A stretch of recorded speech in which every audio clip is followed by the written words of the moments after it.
أسس أو أي ركن منهم باظت كل اللي معايا ولا كأني عملت حاجة. تمام؟ ركزوا معايا. أهو سؤال: كيف أقرأ القرآن الكريم قراءة صحيحة؟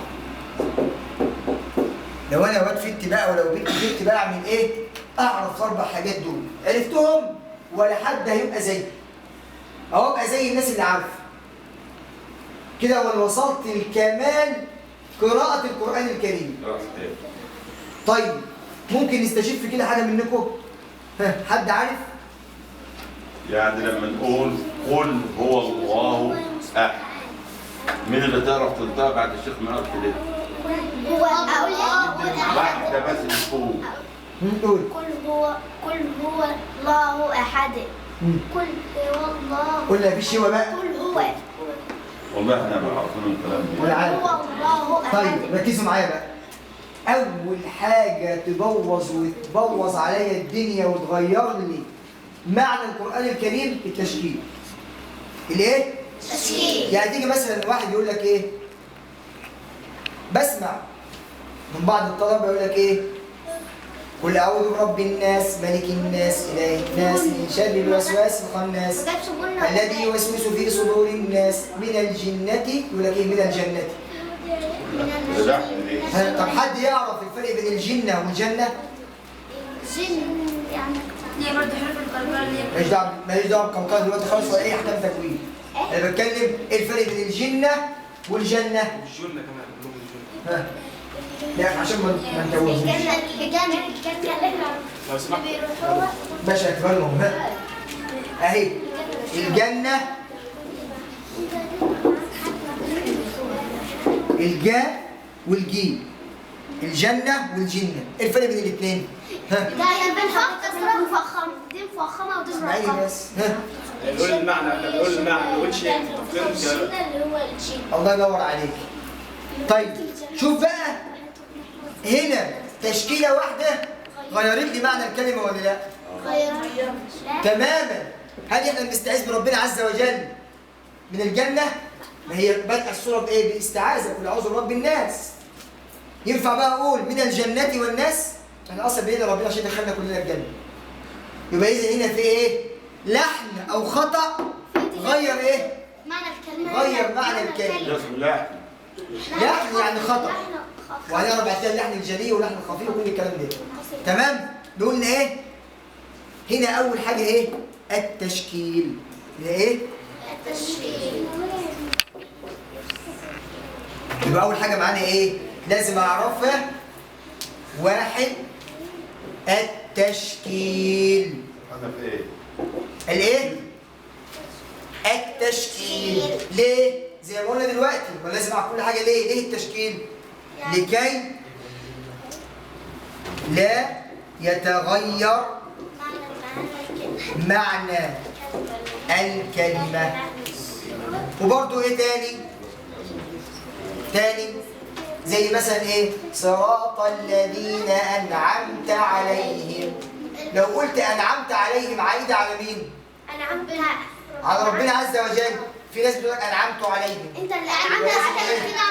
نسب الكلام لنفسه. هنا تغير المعنى ولا ما تغيرش؟ غير معنى التشكيل ده. يبقى اذا عشان اكون يعني فاهم ويعني دارس كويس او اقرا القران بالطريقه الصحيحه، اروح مثلا واحد زي الشيخ سيد وواحد زي الشيخ ابراهيم ينطق لي ايه؟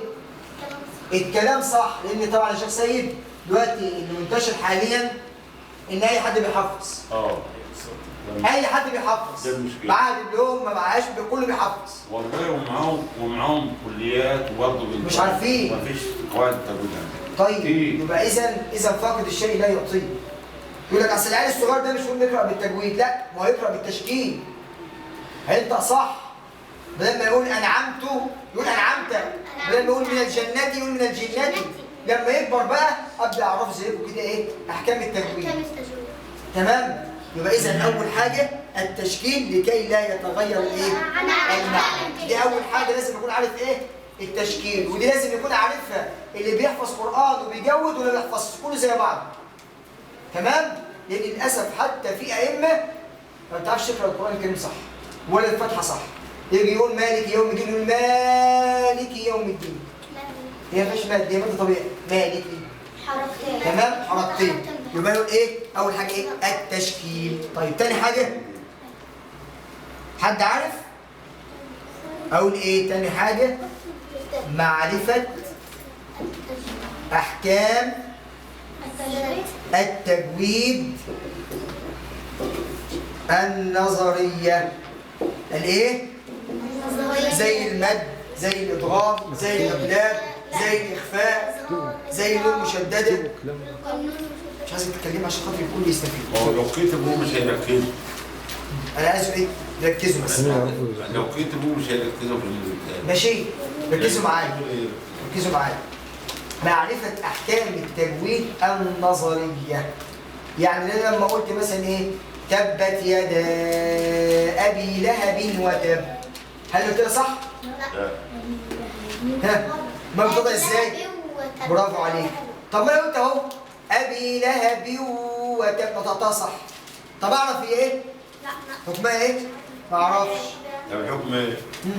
حكمها إيه؟ مين اللي قال إدغام؟ إدغام إيه؟ حد عارف؟ إدغام إيه؟ خايف ليه؟ قولي غلط عادي. إدغام بغن. طيب أنا كده يبقى كده لازم أكون عارف إيه؟ لأن في ناس كتير بتقرأ صح بس مش عارفة أحكام التجويد. وناس كتير عارفة أحكام التجويد وبتقرأ غلط. يبقى لازم الاثنين إيه؟ مع بعض. يبقى إيه؟ معرفة أحكام التجويد النظرية. تمام؟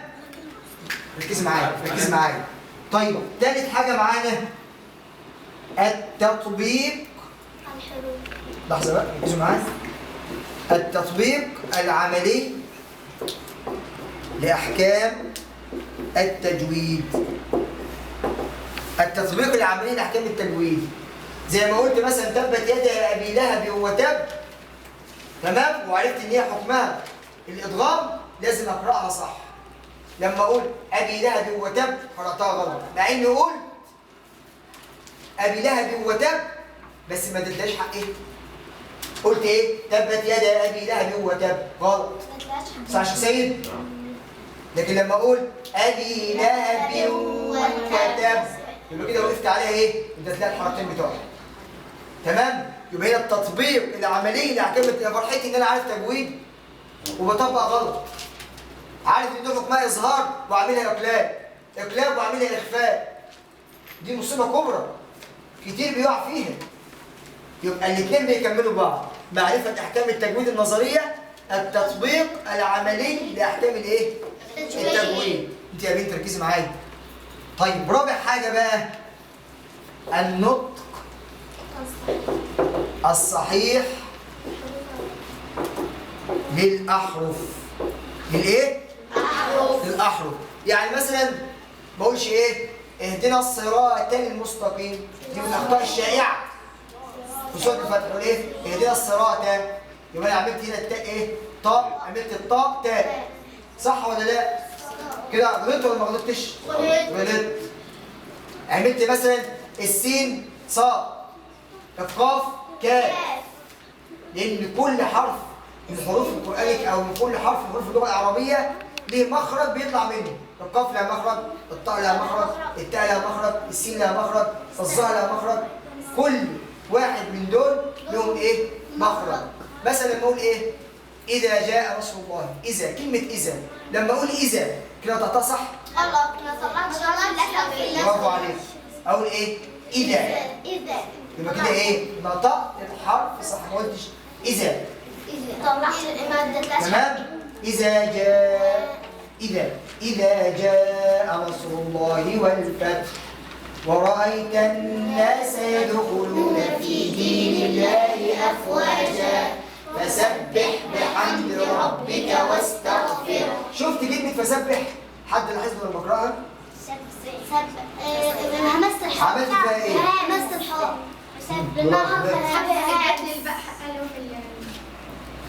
لا انا بتكلم على الحاء.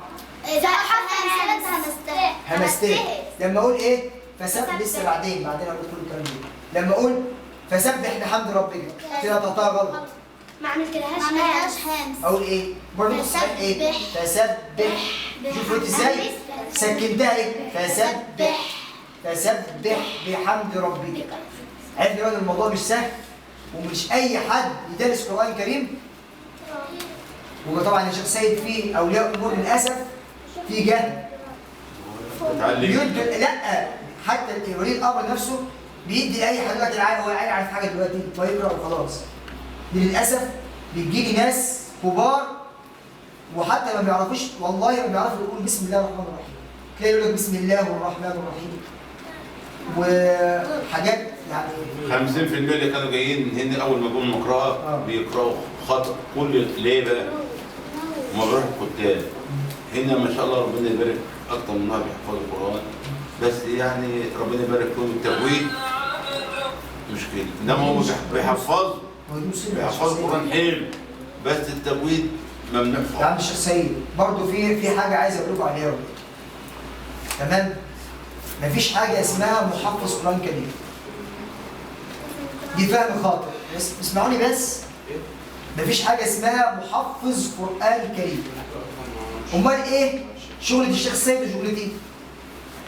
اسمنا معلم قرآن كريم. أنا باجي ببدأ أقول مثلا أعوذ بالله من الشيطان الرجيم، بسم الله الرحمن الرحيم، الحمد لله رب العالمين. عند علماء التجويد قالوا لها 3 قواعد، قالوا لها إيه؟ 3 قواعد عشان يسهلوا على الأمور.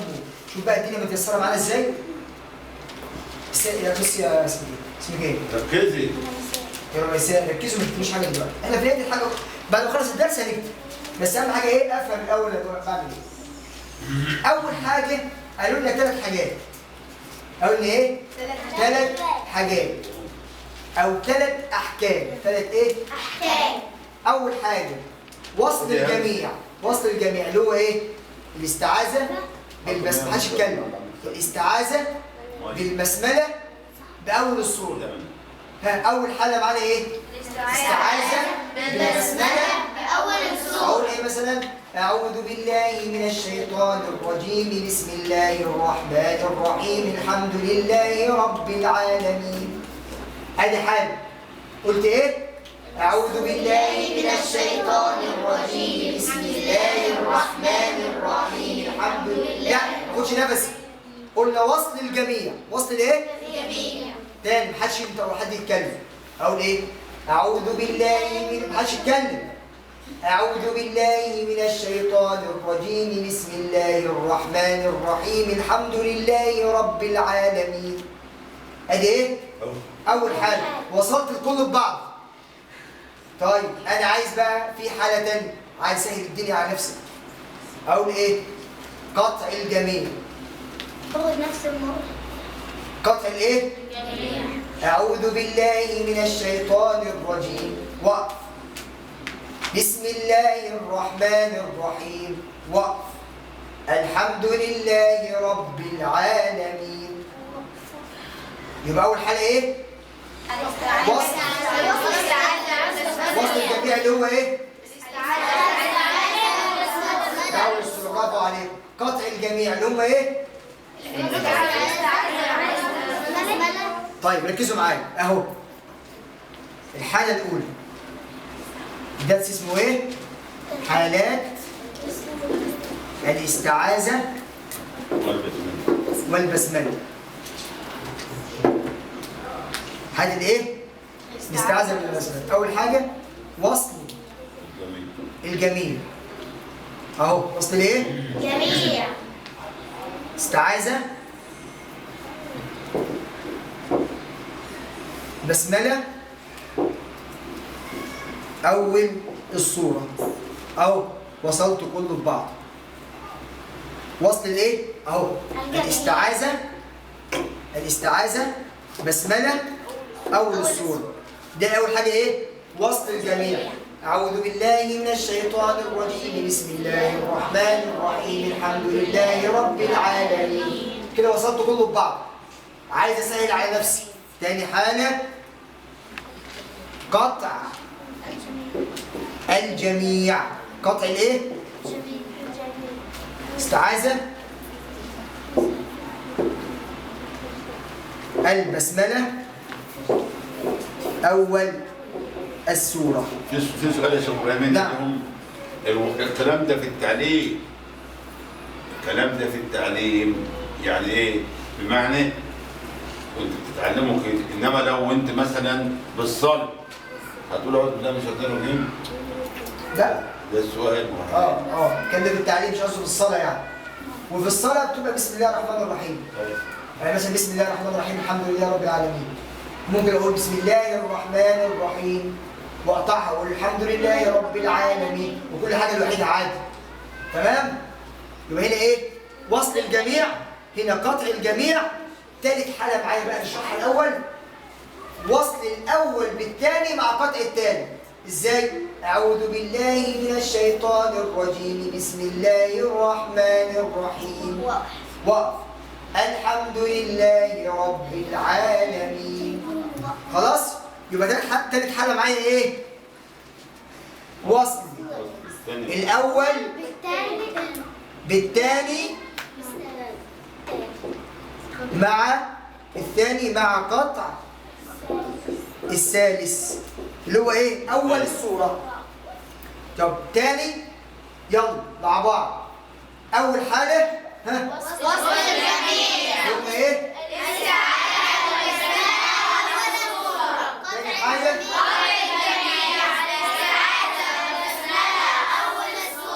حالة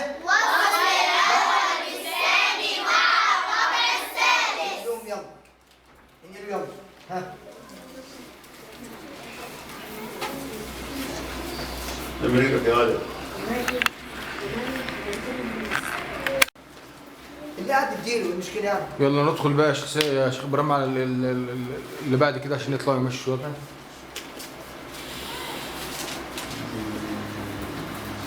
كان المفروض احنا عملنا بقى الدروس التفويض دي فين؟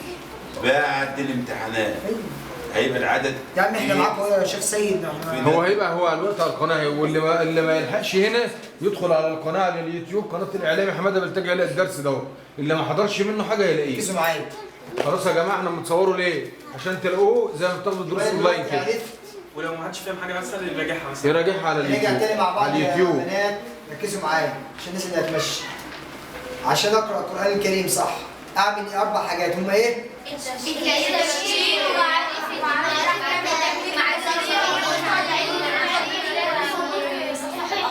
4 حاجات. برافو عليك. حالات بتاعت الاستعاذه والبسمله.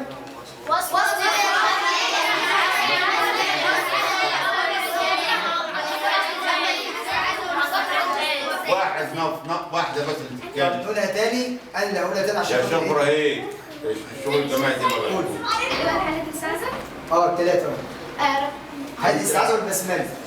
هنقول رقم 1 وصل الجميع، هتكون الاستعاذة والبسملة في أول السورة. رقم 2 قطع الجميع الاستعاذة والبسملة في أول السورة. أول السورة. رقم 3 وصل الأول بالثاني مع قطع الثالث. برافو عليك. يبقى هنا ايه ضمن ال3 حاجات؟ ال3 حاجات ايه؟ قلنا مدى التنهيه. ها انت ايوه اللي هو وصل الجميع ها؟ وقطع الجميع ها؟ اللي هو وصل الأول بالثاني وقطع الثالث. طب تعرف تقول ايه؟ وصل الجميع ازاي؟ وصل الجماعه طبق. وصل الجميع لا قولي مثلا مثال من القران الكريم. اللي هي مثال بسم الله الرحمن الرحيم. لا القران الاستعاذه. الاستعاذة والبسملة وأول السورة. طب قولي لي بقى. تطبيق عملي. تطبيق عملي كده حاجه عمليه من القران. اللي جرى الطبق يا شيخ. يعني اقرأي. اقرأي انت يا اللي هو وصل الجميع. أعوذ بالله من الشيطان الرجيم بسم الله الرحمن الرحيم الحمد لله رب العالمين. ممتاز. حد بقى يقطع لي الجميع؟ لحظه. بسم الله الرحمن لا، يا بنتي ما انت عايزه تقطعي الوحيده والبسمله الوحيده اول السوره. بسم الله لا كده وسط كده وسط. قطع الجميع. بقطع كل حاجه لوحدها. بسم الله الرحمن الاستعاذه. أعوذ بالله من الشيطان الرجيم. بسم الله الرحمن الرحيم.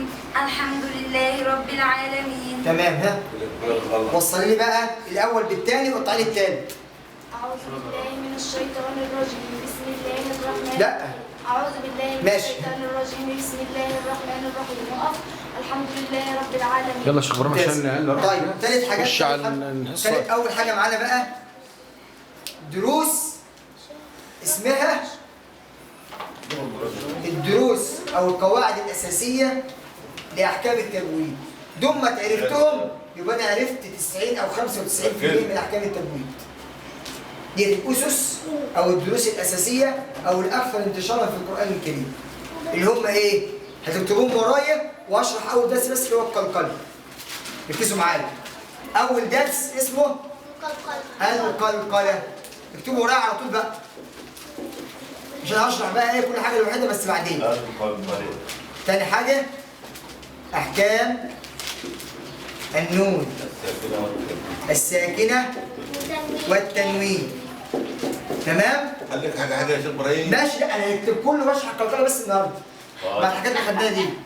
2 احكام النون الساكنه والتنوين. 3 احكام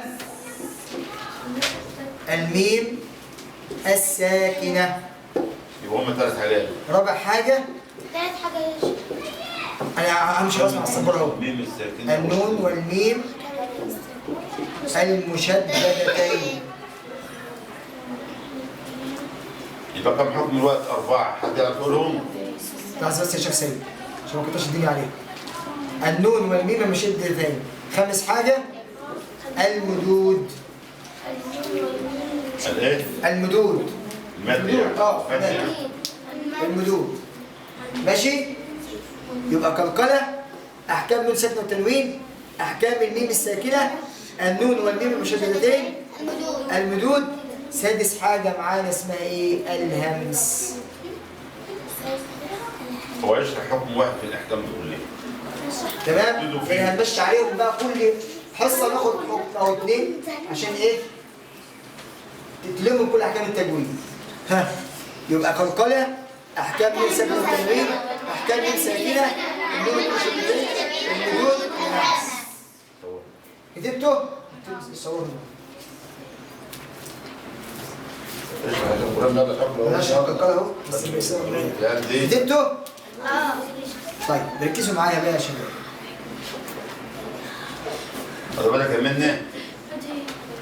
وخد بالكم انا لما اقول مثلا ان القلقله ولا احكام السكنه والتنوين دي ما تفكرش الموضوع سهل، ده فروع كتير بس يعني ايه بنسهل الدنيا واحده واحده.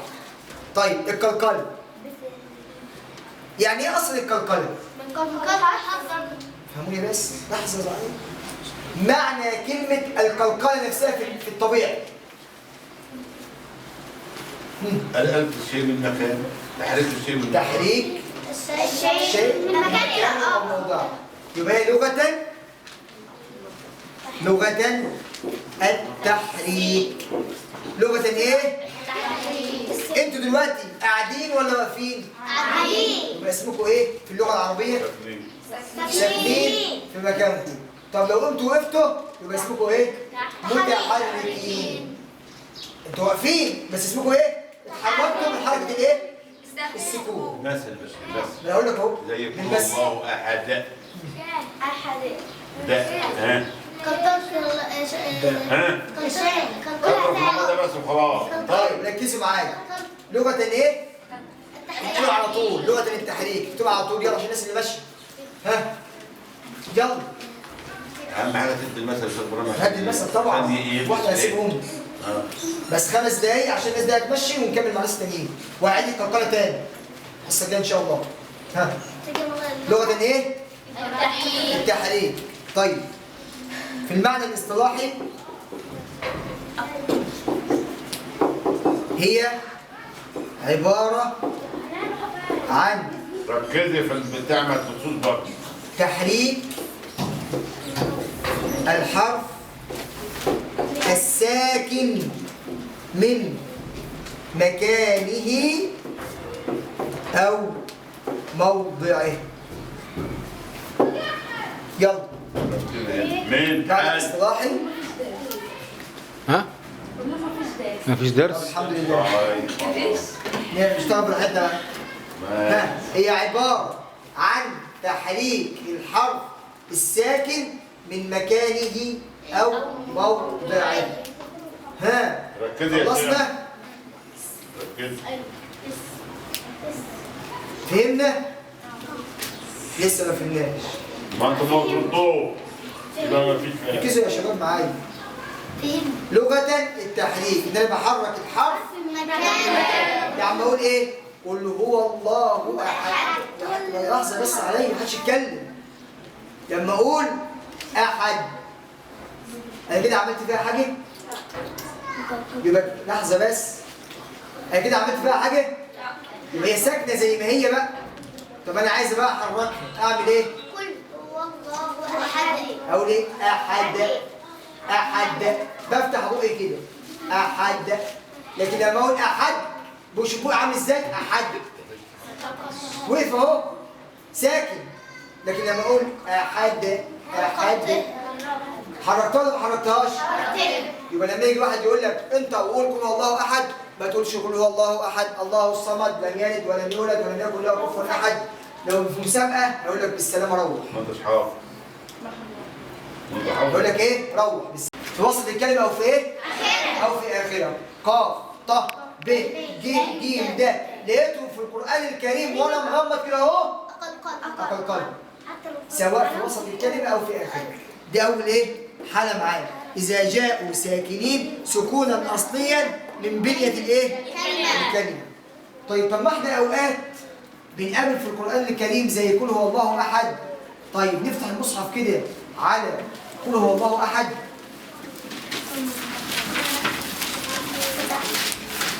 بدأت أقول الله أحد. هل كلمة أحد أو كلمة يلد عليهم سكون؟ لا. لا. أمال بتوكلهم ليه؟ الشيخ سيد عشان وقفنا عليها. عشان إيه؟ وقفنا عليها. يعني ما ينفعش أقول قل قل هو الله أحد الله الصمد. لا أقلقل. لا قل هو الله احد. طيب لو همشي بقى أكمل. بدلها الإيه؟ ولا برضه. لا وانا ماشي مش وانا واقف انا ماشي بديلها الايه؟ الحركه بتاعتها. قل هو الله احد الله الصمد لم يلد. ما بكلكلش بقى هنا بديلها الايه؟ الحركه بتاعتها. تشكيل بتاعك. الله ينور عليك يا شيخ سيد. اقول ايه؟ زي مثلا ايه؟ والسماء ذات البروج واليوم الموعود وشاهد. لكن لو هقف البروج واليوم الموعود وشاهد ومشهود. بقلقل. لكن لو هكمل لو هوصل كله في بعضه بدي ايه؟ الحرف. طيب لو جبنا قل هو الله احد نجيب قل هو الله احد كده؟ لا. جبتوها؟ قل هو الله احد محدش يتكلم. الله الصمد لم يلد ولم يولد ولم. كلمة يولد عليها ايه؟ سكون. لو ساكنة سكون اصلي زي كلمة يولد في الحالتين بقلقلها. اصل سكون هذا كلمة يلد كلمة يولد عليها ايه؟ سكون. أكيد. يعني يلد ويولد عليهم سكون أصلي. عليها العلامة دي إيه؟ صح. صح؟ يبقى دول يقلقلوا وصلا ووقفا. لو وقفت او وصلت. يعني سواء قلت لم يلد ولم يولد. طيب كملت بقى لم يلد ولم يولد ولم يكن. يبقى في كلتا الحالتين هقلقل. ليه؟ لأنها عليها سكون أصلي. عليها إيه؟ سكون اصلي. من بنية الكلمة. تمام؟ يبقى هنا الحالتين بتوع القلقلة. إذا جاءوا ساكنين سكونا أصليا من بنية الكلمة. تاني حاجة إذا وقفنا عليهم بالسكون. خلاص يا شباب؟ فاهمين ولا عيد تاني؟ عيد تاني. امال ما بتفوش ليه؟ عيد تاني. فاهمين ولا مش فاهمين؟ انا عايز الاثنين عليهم دايما ما يتكلموش عشان خاطر في ناس مين اللي بيتكلم هنا؟ الاثنين ما يردوش معايا يعني. دولت ديت انت بتطلعها روح دي. لا مش شاطر ما شاء الله عليك. ده شاطر انت ولا؟ نركز يا جماعه مع بعض. انت يا بنت انت قاعد ايه تيجي دي؟ تقعدي هنا.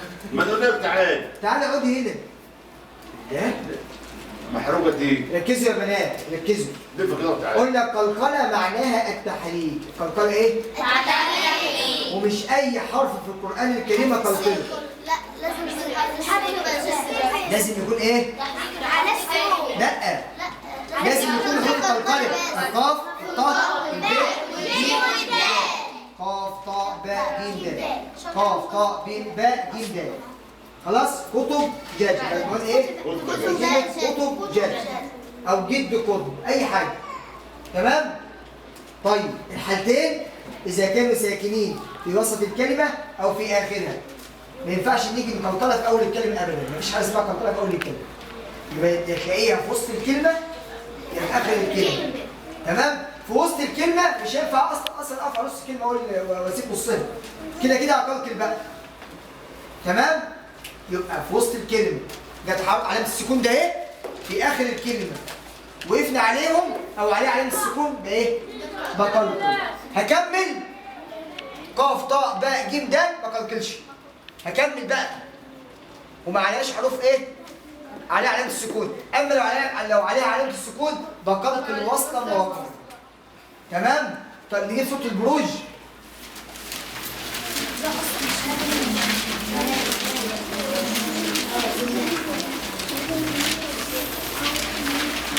لما اقول محدش بقى يتكلم خالص، مش حد يتكلم، ماشي؟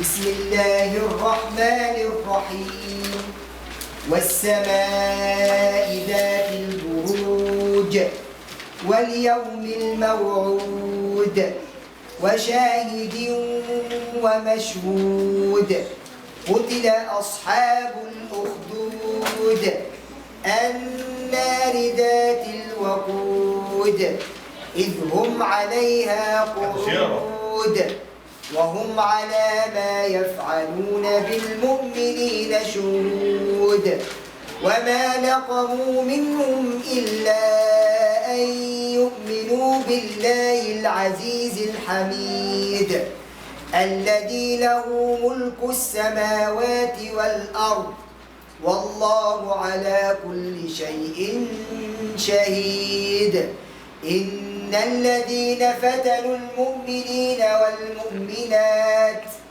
ثم لم يتوبوا فلهم عذاب جهنم ولهم عذاب الحريق إن الذين آمنوا وعملوا الصالحات لهم جنات تجري من تحتها الأنهار ذلك الفوز الكبير. هنا بقى الكبير هنقلقلها ولا لا؟ لا طبعا كبيرة. ليه؟ ما هي ساكنة اهي. مقلقلة صح؟ عشان وقفنا عليها بالسكون. ذلك الفوز الكبير. مش احنا وقفنا عليها بالسكون؟ يبقى نقلقلها صح ولا لا؟ لا غلط. لا لأن الراء مش محروف القلقلة. لا مفخمة ومقلقلة بس مفخمة ومرققة بس احنا دلوقتي مش في التفخيم والترقيم. احنا قلنا الحروف اللي تتقلقل فقط لا غير قاف طاء باء جيم دال. يجي واحد يقول لك ايه؟ يحب يتفلسف يقول لك ايه؟ ذلك الفوز الكبير. لا تقوم عامل لك كده. هو مش عارف وبيدخل يصلي بالناس وينطح عشان يدخل يصلي. اهم حاجه يصلي بالناس امام. تمام؟ بس مش شخصيه. زي الشخصيه كده. لا يعني عرفنا شخصيه. ها يقول لك ايه؟ الكبير وبس الكبير. يبقى كده ايه؟ قلقل الراء. هو بس بيسمع وعارف ان في حاجه اسمها قلقل. يعني بس يعرف امتى قلقل وامتى قلقلش. لا يقول ايه؟ اسكنها بس ورققها. اقول ايه؟ ذلك الفوز الكبير. إيه اهو اير. في فرق بين اير واير. غلط. اقول ايه؟ ذلك الفوز الكبير. تمام؟ طب لما اقول ان بطش ربك هنا قلقلت الطاء ليه؟ بس الله ينور عليك. وعلى ايه؟ اقول ايه؟ ما اقولش ايه؟ ان بطش ربك لشديد. غلط. اقول ايه؟ ان بطش ربك، ان بطش ربك لشديد، انه هو يبدئ اهي. الباء هنا ايه؟ ساكنة. إنه هو يبدئ ويعيد وهو الغفور الودود ذو العرش المجيد فعال لما يريد هل أتاك حديث الجنود فرعون مش فرعون فين؟ لأن الراء تبقى قبلها مكسور فرعون وثمود بل الذين كفروا في تكذيب والله من ورائهم محيط بل هو قرآن مجيد في لوح محفوظ. تمام؟ برافو عليك. محفوظ ايه؟ حرف لا ما بتتكلكلش مش عليهم قلقلة لأن الظاهر ايه؟ عايز افهم القلقله ارجع لسوره البروج. في احكام كده في القران الكريم هقول لكم عليها كل ما نقول حكم لو عايز افهمه ارجع للسوره دي. ليه؟ دايما انا بشرح الشيخ سيد ليه؟ لان مفيش الا حرفين بس هم اللي مش مقلقلين في كلمه ايه في سوره البروج اللي هم الكبير ومحفوظ. يعني الصورة كلها فيها أحكام كلها قلقله ما عدا ايه؟ بس بقلقلها ليه؟ لان احنا بنقف عليها بالسكون، لكن لو هكمل بدي كل ايه؟ حرف حركته اللي عليه. والسماء ذات البروج واليوم الموعود وشيء. تمام؟ لكن هقف اهو عايز اتعلم القلقله اقف على كل كلمه براحتي بقى. والسماء ذات البروج واليوم الموعود. تمام؟ فهمنا يعني ايه قلقله وفهمنا امتى قلقل وامتى ما قلقلش. طيب 3 حاجات او 3 يعني انواع بقلقل فيهم او 3 اماكن بقلقل فيهم بلاهم موجودين فين؟ في وسط الكلمه او في اخر الكلمه او في الحرف المشدد. دي حاله بقى خاصه لوحدها زي مثلا ايه؟ ذلك اليوم الحق. الحق هي قف مش ساكنه بس انا سكناها بس في نفس الوقت عليها ايه؟ سكون لا تشديد عليها ايه؟ بس انا وقفت عليها زي مثلا نقول ايه؟ والعصر ان الانسان لفي خسر الا الذين امنوا وعملوا الصالحات لحظه عليا وتواصوا بالحق. هنا قلقلتها اهو بس دي اشد انواع القلقله. اقول ايه؟ الحق وانا متمكن من نفسي. ذلك اليوم الحق لو وقفت لازم اعمل كده شديده لان فيها ايه؟ لان فيها حرف مشدد لان القاف مشدده. اقول ايه؟ وتواصوا بالحق اجمد فيها قلبي. اقول ايه؟ وتواصوا بالحق. طب لو اكمل وتواصوا بالحق وتواصوا بالصبر. تمام؟ طب نجيب صوت العصر كده.